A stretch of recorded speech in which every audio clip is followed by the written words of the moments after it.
Howdy, friends. Welcome to the Soundbox. I'm your host, Candace Sessoms. Are you following the Soundbox? Whether you're listening on Substack, Spotify, YouTube, or Apple, please remember to follow me so that you'll never miss an episode.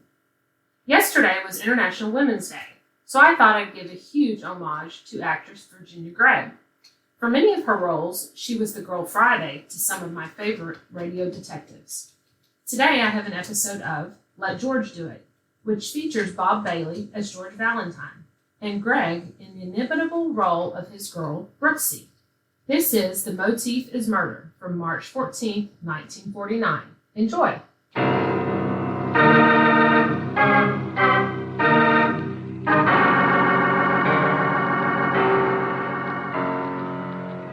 Standard of California, on behalf of independent Chevron gas stations and standard stations throughout the West, invites you to Let George Do It.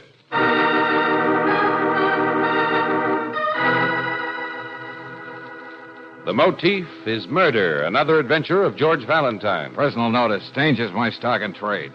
If you're running a poor last and your whole life depends on you finishing in the money, you got a job for me, George Valentine. Write full details.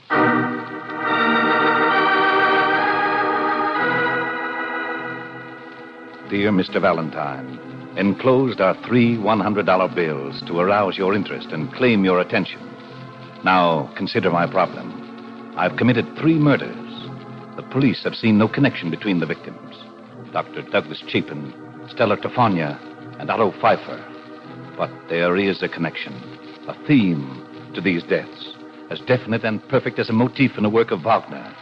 I want you, Mr. Valentine, to provide me with the appreciation of an intelligent man and exhilarating knowledge that from now on you'll be an obstacle in my path.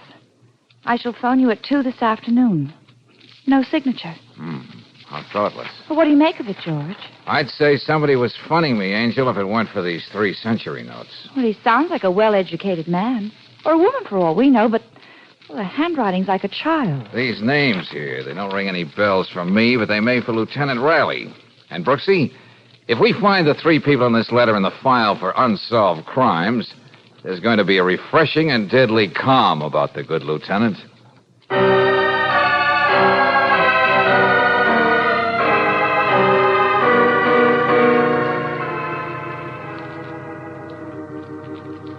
Dr. Douglas Chapin, well-known surgeon. Stella Tofania read the bumps on your head, the lines in your palm, and your future in a crystal ball. And Otto Pfeiffer, honest, hard-working diamond cutter. Now, find me a motif in that combination, Valentine, and I'll eat it. Well, let's skip that for a minute, Lieutenant. The fact remains that whoever wrote this letter knew about these crimes. And they weren't exactly front-page stuff. You yourself said that Otto Pfeiffer's name never even got into the newspaper. Missing Persons is working on that, Miss Brooks. The man simply disappeared. Yeah, but our correspondent assures us it was murder, wherever the body might be. Dr. Chapin's death was tagged as a suicide or an accident. Take your choice. He was taking a smoke up on the roof of St. Mary's Hospital after an operation. The next thing, they were picking him up off the street. Which leaves us with only one murder as such. Yeah. Stella Tofania. Well, that crazy gypsy probably told one of her ignorant, superstitious customers something he didn't want to hear, and he beat her brains out in the back of the store. But you still don't know who it was. Unfortunately, no. Well, then it's possible that the 3 were murdered by the same person for reasons we don't know yet. Uh-huh. And he's paying good money to you to try and catch him. Well, maybe we're dealing with the loony here, but I can't take any chances. Now, I don't want to sound like an old killjoy, Riley, but this character isn't stupid. I doubt if he's going to let his telephone call be traced. Well, just the same, I'm going to set things up with the telephone company. I'm going to have another phone put in your office and trust to luck. Okay. 2 o'clock then, Lieutenant.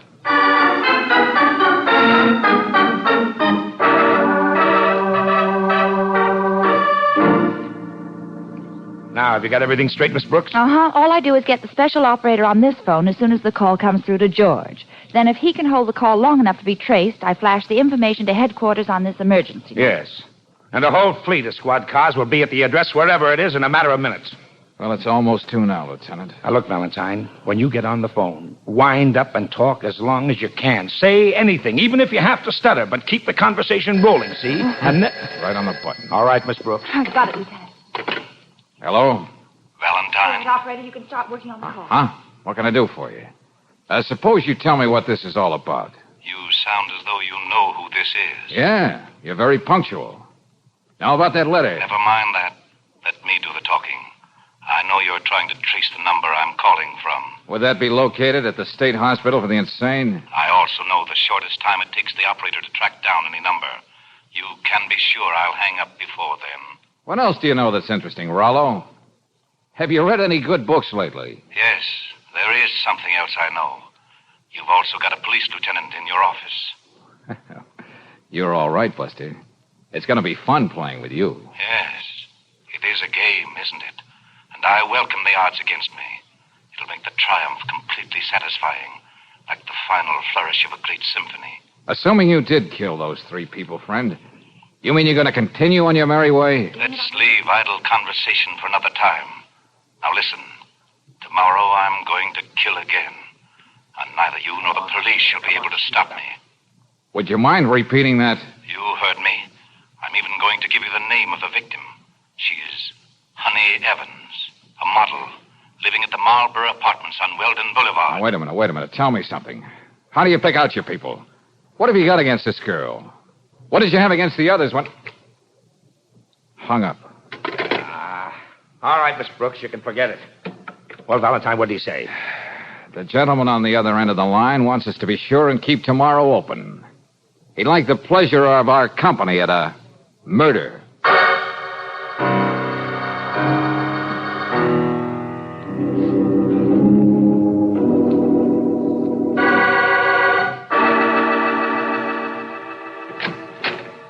It's all right if I take in my morning milk, isn't it, Mr. Valentine? Sure, Miss evans.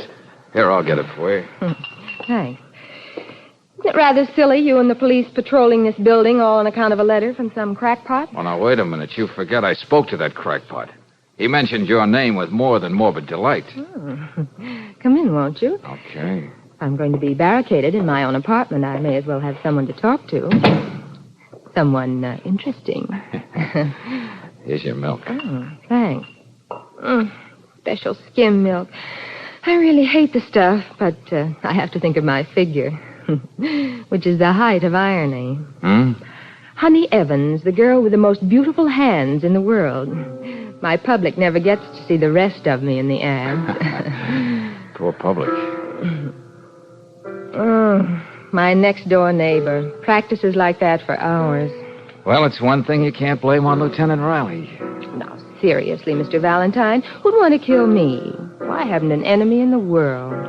Haven't you ever heard of people having a compulsion to kill just for the thrill of it? No reason at all.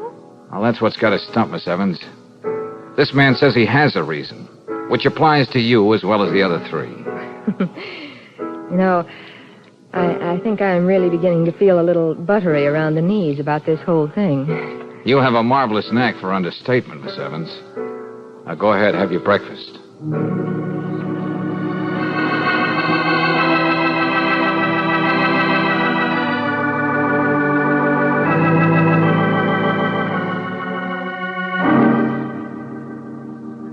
Hey, Lieutenant, I think I'd better check with Miss Evans again. Why, what's the idea? Nobody can get into that apartment without passing us here in the hall. She is beautiful, isn't she, Lieutenant? If you keep on being so subtle, Angel, no one will ever know what you're talking about. I merely said that... Wait a minute. And where do you think you're going, Miss Evans? I'm sorry to spoil your fun, Lieutenant Riley, but I've got to go out. My agency just called. Duchess Jewels wants me to model some bracelets for them. That can wait till tomorrow. Oh, no, it can't, Mr. Valentine. I've been waiting ages for this account. It means a great deal to me. Full-page ads in all the national magazines. Miss Evans, we can't use force, but I'm telling And you I'm that telling you, Lieutenant, that... Oh, George! I've got her. Miss Evans, what's wrong with her? You better get an ambulance, Riley. This girl is dying.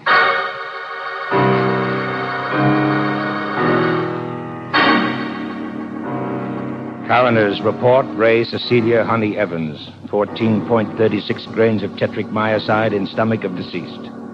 Remaining milk in bottle found to contain nearly 8 grains of same. Cause of death beyond doubt, poison.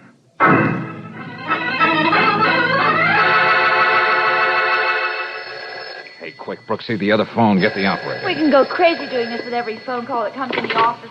Yes? Everything went off very nicely, didn't it, Valentine? So well, Rollo, We're that you ready, almost made me an accessory. I brought that bottle of milk into the girl's apartment. What an exquisite fillip.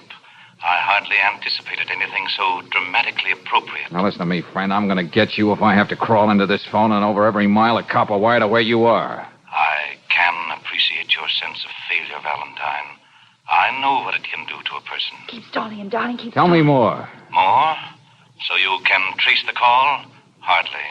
Now let's get on with our game. Hey, I got a surprise for you, Rollo. The next time, you're going to be just another also-ran with a murder rap staring you in the face. You and the police will have to do much better than you did yesterday. Consider how simple it was.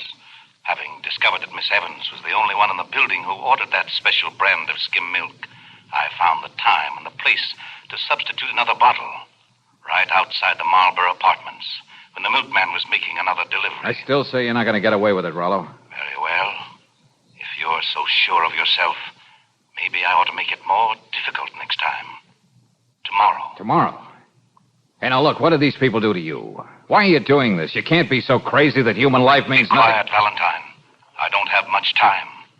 Tomorrow, someone in the 1200 block on Corona Del Mar Avenue is going to be found dead. That's all I'm going to tell you. Now, let's see how really clever you can be. But, operator, are you sure? Well, they're still on the phone. Oh, no, we're not, Brooksy. You can hang up now. Well, I guess you're right, operator. Thanks. George, he must be timing himself with a stopwatch. He knows just how far he can go. That time they almost traced the exchange he was calling from. I know. Well, what gives with Rollo now? Murder. What else? Hello, Lieutenant Riley, please. This is Valentine. Then he's going right on. Yeah, but he's making it a little tougher for us. He's trying to... Oh, yes, Lieutenant. Uh-huh. Just got another call from him. No such luck. Well, he's got another shindig scheduled for tomorrow. Will you take it easy, Riley? I've got a hunch that's so crazy it might just work. All I want you to do is let me play it my way.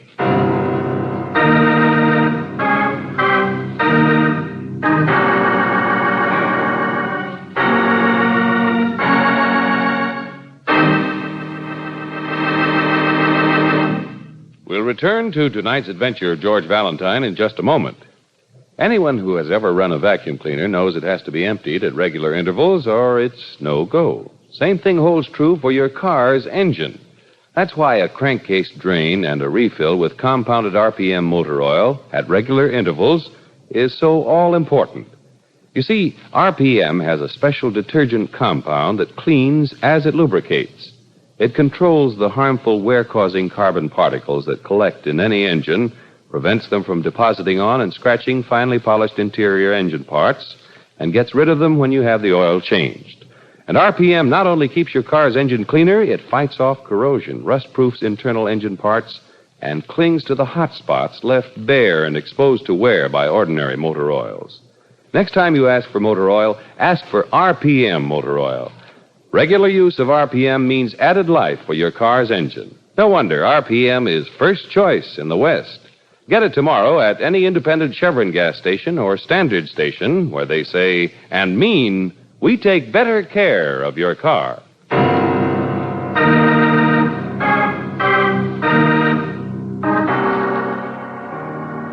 And now back to tonight's adventure of George Valentine. A well-bred, even pleasant voice on the telephone hires you to keep its owner from committing another murder if you can. He actually names his intended victim, and still neither you nor the police can prevent him from striking. Then another call. This time you only get the street block where you can expect mayhem to break out. All of which, if you're anything like George Valentine, suggests something as wild as the whole setup itself. All right, Valentine, you've practically memorized that list, and it better pay off. I had half the men in the department canvassing that neighborhood. And the 1200 block on Corona Del Mar is king size. Yes, and we've got the name of every man, woman, and child, address, occupation, comments. Thanks, Riley. This is really some job we've got handed to us. Okay, so we blanket the whole street with plainclothesmen, but we can't keep people from going to work. We can't check on every delivery man or salesman who wants in or out. We can't... Look, Valentine, will you stop staring at that list? What do you expect to find?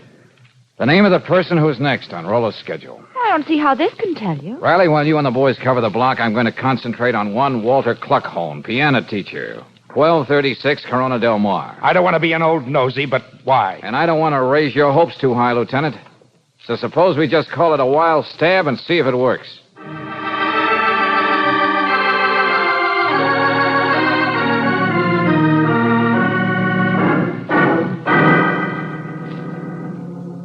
Murder? Please, young man, I have no time to talk about unimportant things. Your murder, Mr. Cluckhone. Would you classify that under the heading of trivia? Please, look at what time it is. My pupils will start coming soon. Ah, listen to that. My new piano. Never before have I had such an instrument. Yeah, well, that's just swell. But you gotta believe me, mister. I didn't come here just to pass the time of day. This man I told you about means business. Young man, I learned to be a fatalist, a philosopher. 3 years I was in a concentration camp, and still, here I am. Yeah. A new life in a new country, a new piano, plenty of pupils, and anyway, who'd bother killing an old man like me? So, you see... Hey, wait a minute. You said this piano was new? How new? This morning they just delivered it. That's why I'm so happy. Take your hands off that thing. Get away. Let go. What's the matter with you? Stay where you are, Cluckhone. Keep your hands off that keyboard. What are you doing, young man? Just having a look inside this piano. Oh, brother. You don't know how lucky you are, Pop. What do you mean? These little wires, this detonator cap. Somehow our unknown playmate found out this was being delivered today and managed to wire it for sound. And I mean sound with a capital boom. I do not understand. Sooner or later you would have hit a certain combination of notes and this whole place would have blown up. You with it. I better sit down. The philosopher is not feeling so well. Yeah, very lucky. Both of us. Phew. Move over, Pop. I think I'll sit down, too.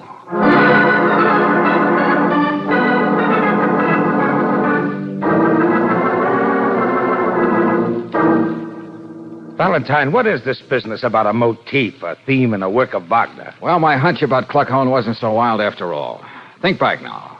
A surgeon, a diamond cutter, a gypsy palmist. Now, what's the common denominator for all of them? Well, none that I can see. Hands, Angel, hands. All their lives revolved around hands. Huh? The sensitive fingers of a surgeon. Thousands of dollars depend on the way a diamond cutter handles his mallet on a precious stone. And Stella Tafania made a living reading the palms of people's hands. Sure. And Honey Evans, the model with the most beautiful hands in the world. And Mr. Cluckhone, the piano teacher, the same thing applies to him. Okay, Valentine, maybe you've got an answer as to why this guy went out. Maybe that's Rollo. I'll get over to the other phone. Don't bother, Brooksy. He's too smart for that. Yeah, hello? I underestimated you, Valentine. Let me congratulate you on saving Cluckhone. Well, thanks, Rollo. However, it introduces a very unpleasant necessity. Meaning? I'll have to figure out details and call you later. But my next move must unfortunately shatter the beautiful pattern I had all worked out. Yeah? To keep anything from happening to my long-range plan, I'm afraid you must be next, Valentine.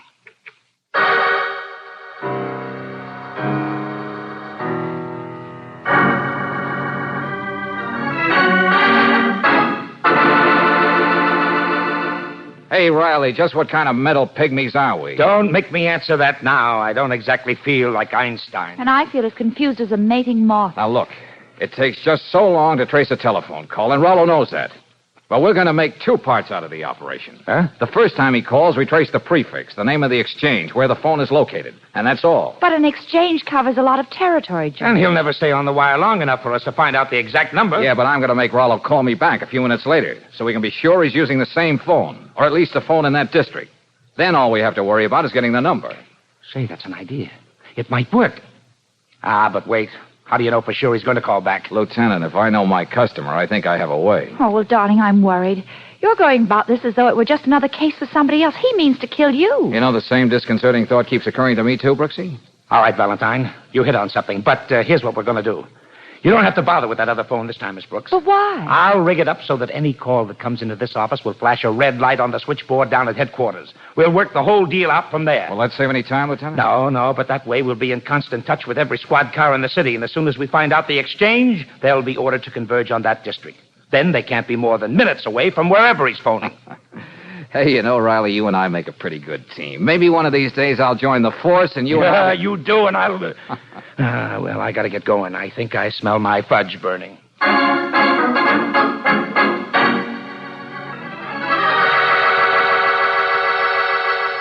All right, Brooksy, if that's Raleigh, you got the pitch. Operation Runaround. Yes, But George. don't play it too big. No. He may get suspicious and hang up. Now, go ahead. Okay. George Valentine's office. Mr. Valentine, please. Oh, well, now, isn't that a shame? Mr. Valentine just stepped out. Oh, well, just a minute. Maybe I can get him before he reaches the elevator. This ought to give us a few seconds. Well, better not make it too long, George. I won't. Hey, I know a way to waste a couple of seconds. Come here. Hello? Oh, I wouldn't call that a waste, darling. Thanks, Miss Brooks. Hello, Valentine. I thought you'd like to know that I've made up my mind how I'm going to dispose of you. Oh, I'm vaguely interested, Rollo. But this time I'm going to do the talking, and you can hang up whenever you feel like it. But I think you'll stick with me. What's that? I told you once you weren't going to get away with it. Now I'm sure. I know enough about you so I can really grease the skids under you. It's just a matter of time. Come. Why don't you stop whistling in the dark? Let me tell you about yourself, Rollo. I know you're a pianist.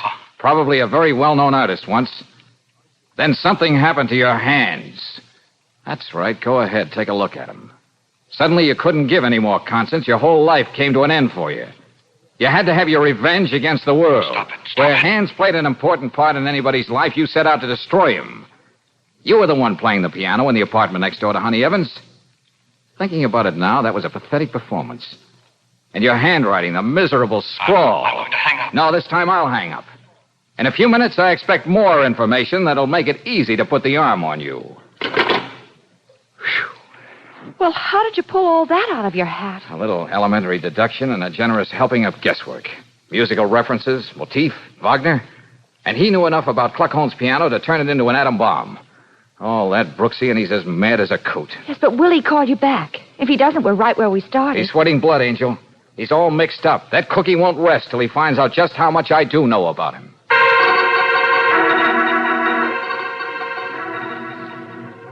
Attention, all cars. Proceed to district covered by the Wadsworth Exchange. I repeat, Wadsworth, bounded by Elmira, Jensen, and Morton Streets, on the south side of McCary Boulevard. And step on it. That's all. Riley. Okay, Sergeant, let's get going. Wadsworth thinks there's a big hunk of the city, Lieutenant. I was thinking of something else. Valentine happens to be in the Wadsworth Exchange.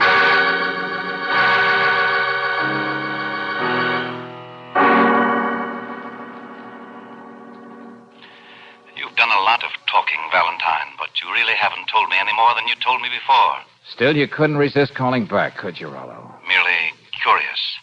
Now I know it was just rather skillful deduction on your part. You don't actually know too much, and it doesn't alter my decision one bit. Oh, that's nice. Let's hear about it. Oh, no.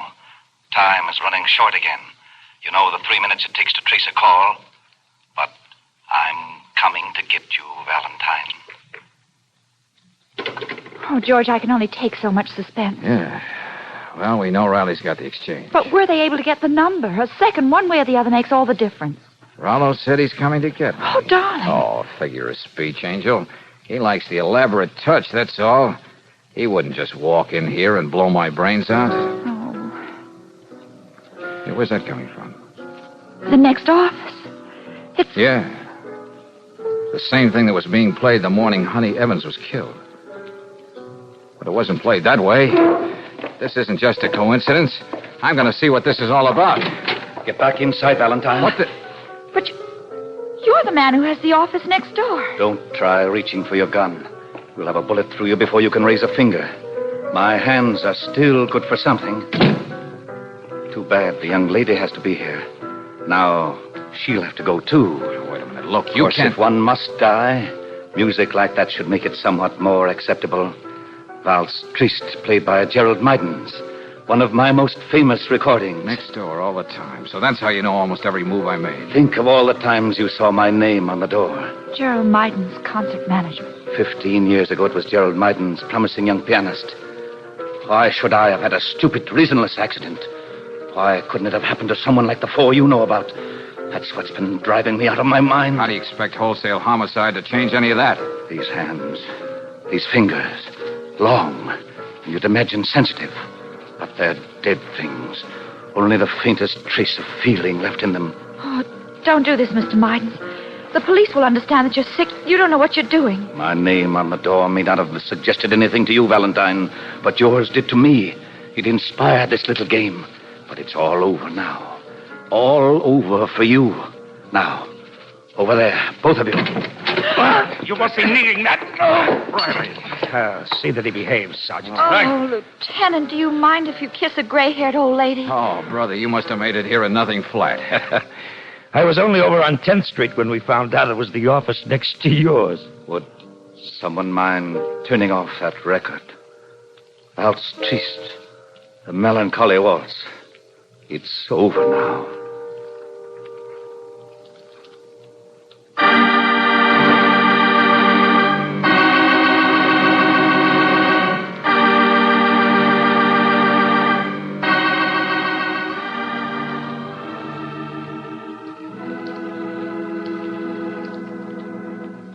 George? Did you notice our new neighbor in the next office? Yes, I did. Pamela Stodgeworth. Society secretary. Oh. All social functions correctly managed. Weddings a specialty. Well, I had Coke with her down in the drugstore, and, well, Miss Stodgeworth wants to meet you. So did the last tenant. Yeah, but in fact, Pamela gets absolutely agog at the very mention of your name. Oh? And why would that be? Well, she thinks if you really got to know her, well, you might start thinking of romance, orange blossoms, old shoes, and a shower of rice. Oh, Angel, I realize you always have my best interests at heart, but do you really think it would work out? Huh? Why, Pamela is at least 60. No comment.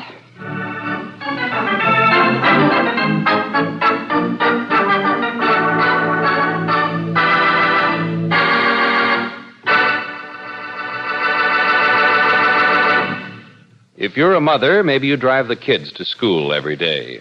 Or if you're the breadwinner of the family, maybe you use the car to drive back and forth to work. In either case, you probably run into traffic lights and lots of stop-and-go driving twice a day. And what can be a better feeling than knowing your car will give you steady, dependable performance at all times? Fast starts, steady pickup for speedy getaways, and extra power for hill climbing.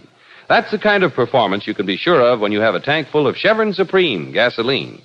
For this high-octane gasoline is specially blended and climate-tailored to get command performance out of your car in every driving condition. Its light fractions command fast starts every time you use the starter, and it's perfectly blended to command steady, powerful acceleration whenever you give it the gun. That's why you hear so many motorists saying, Chevron Supreme gasoline keeps my car going steady. Ask for this premium quality gasoline tomorrow. Get Chevron Supreme at standard stations and at independent Chevron gas stations where they say and mean we take better care of your car.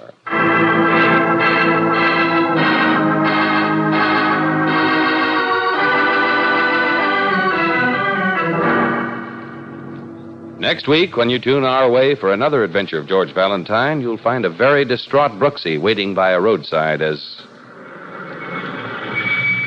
Hey, Brooksy, over here. Oh, George, are you... Have you got that prescription, Brooksy? Let me have it. Here, but what... Now get inside and take the wheel. I can't. Oh, George, you know you're scaring me to death, don't you? Well, that makes a couple of scared people. Let's just hope this stuff works, or you'll be looking for a new boss. Now step on it.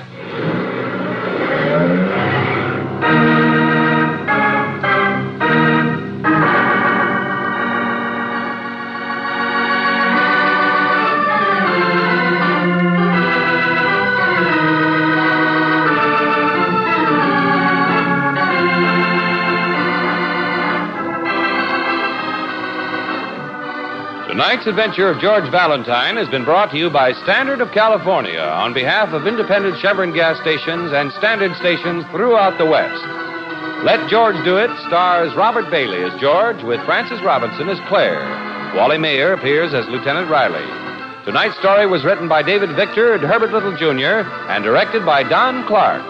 Also heard in the cast were Ed Begley as the murderer, Mary Shipp as Honey, and Herbert Butterfield as Pluckhone. The music is composed and presented by Eddie Dunstetter. Your announcer, John Heaston. Listen again next week, same time, same station, to Let George Do It. This is the Mutual Don Lee Broadcasting System.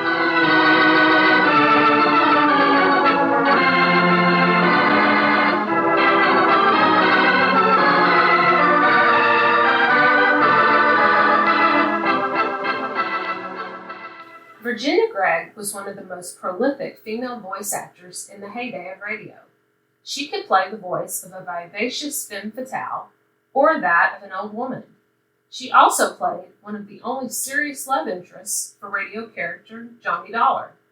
In addition to radio, she was a musician and a screen and television actress. She also actively made recordings as a volunteer for the nonprofit organization Reporting for the Blind. She even served on its board of directors. Thank you so much for listening to the Soundbox today. Be sure to check in next time, where I'll be back with another dash into the past. Imagine a place that's perfect for you. A sleuth's delight, where every mystery is superbly cozy. A reader's paradise, where romance is always sweet. You don't have to imagine, friend. That place is here, and you can step right inside today. The Cozy and Sweet Bookstore is where you want to go for all your mystery and romance reads. Plus, many authors offer deep discounts on bundles. Visit www.cozyandsweet.com. Cozy and Sweet Bookstore. Mysteries, romance, and treats from your favorite authors.